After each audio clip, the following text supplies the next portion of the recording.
Hello everyone. Today I'm going to explain you the different poetic devices used in the poem Aunt Jennifer's Tigers. So let's start. So I'll start with the anaphora. So what is anaphora? Anaphora is the repetition of certain word or phrases at the beginning of the successive line. It's called anaphora. When two or more than two lines are starting with the same word, is called anaphora.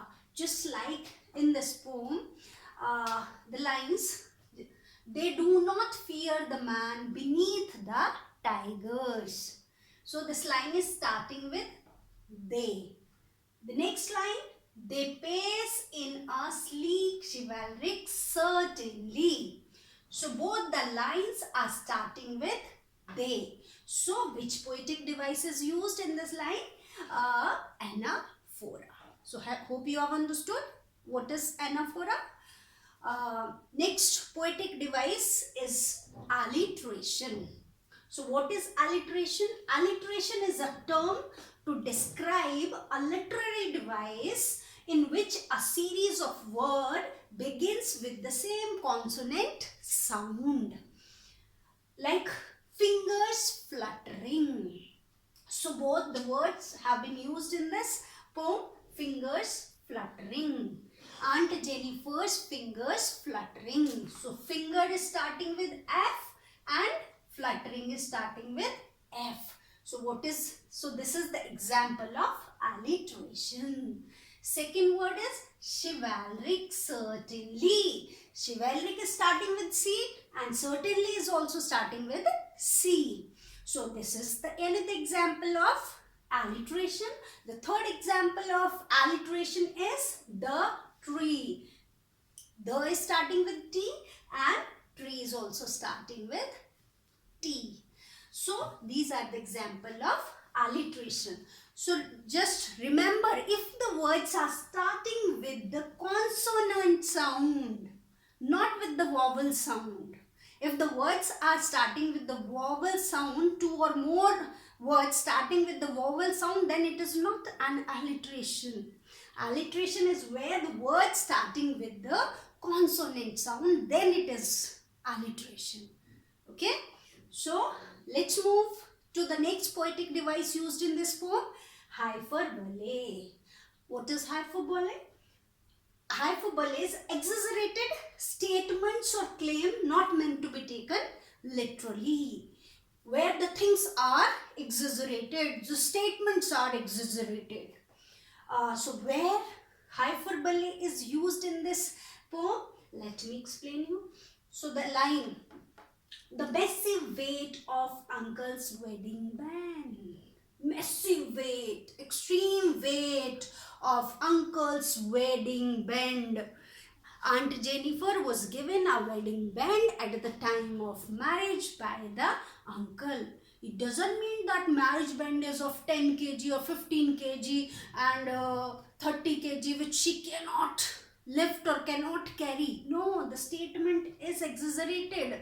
It has a symbolic meaning. It means Aunt Jennifer is not in happy relationship with her husband, so the marriage has become a burden for her and its weight is too much which she is unable to carry. So it is symbolically used and the words in this line, exaggeration is used. So hyperbole is used. So next example of literary device is personification. What is personification? Personification when non-living things are presented as living beings. So there is a term used, terrified hands. Aunt Jennifer's hands are terrified. So how hands are not living human beings. So how can they be terrified? How can be they terrified? So it is used as a personification. These words are used as symbolically. Okay. So this is the example of personification. So another word is used is pun. So what is pun? Pun, an amusing use of a have two meaning. A same word which can have two meaning, or you can say the different words that have the same sound. A word which can have the same sound but can have the different meaning.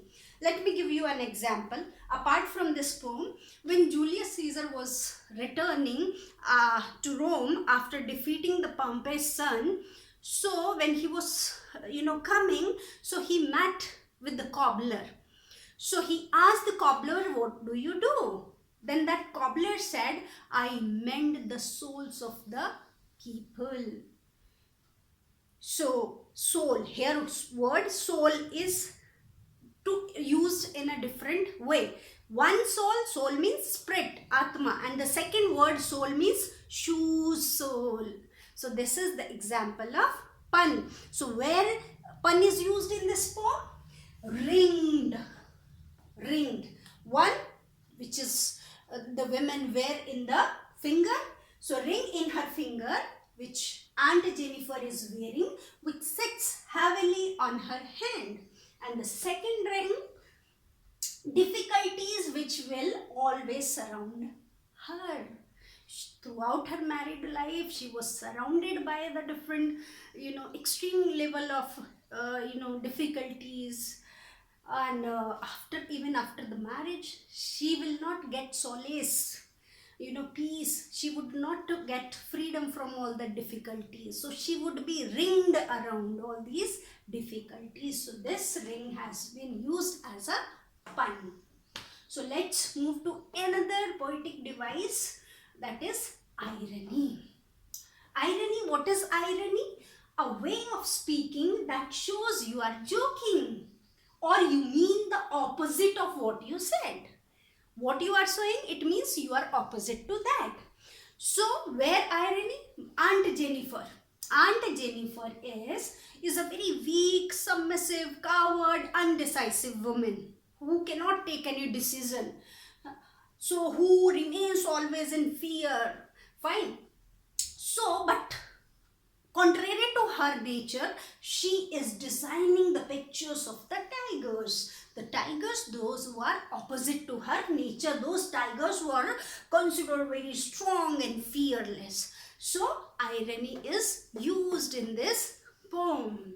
Then metaphor, another example, metaphor is used. Metaphor where the two things are compared. When someone is compared to something, it is a metaphor, but the words of comparison are not given, as called metaphor. So in this poem, metaphor is always is also used, like bright topaz. Bright topaz. The tigers which she has encarved, embroidered on the cloth of panel, they are looking like the topaz. Topaz is a precious stone, yellow color stone, which is used in the rings or in the jewelry, worn by the ladies. So these tigers, have been compared with the bright topaz color. So metaphor has been used in this poem. So next example, at various places imagery is also used. What is imagery? The language. Imagery is a kind of language that produce picture in the minds of the people who are reading or listening. Those who are reading or listening, that when the pictures appears before their eyes, seems a real picture is, they're visualizing that thing, it is called imagery. So like when the poet says, Adrian Rich says, when she is describing the tigers, she says, bright topaz denizen in the world of green. She's describing the color. These tigers are of bright yellow color and they are the residents of the green forest. So when she's describing these words, it seems, the readers or those who are listening, a picture is being created before their eyes. Second example, man beneath the tree. She has also created the picture of men who are standing beneath the tree. So when the readers are, reading this picture or listening, so the picture of man appears Those are standing beneath the tree. It appears before their eyes. So this imagery is a kind of beautiful example of the words. So the readers, seems they are visualizing it. So children, these were the different poetic devices used in the poem and Jennifer's Tigers. And after watching this video, you would be very easily able to understand this poem and the different poetic devices used in this poem.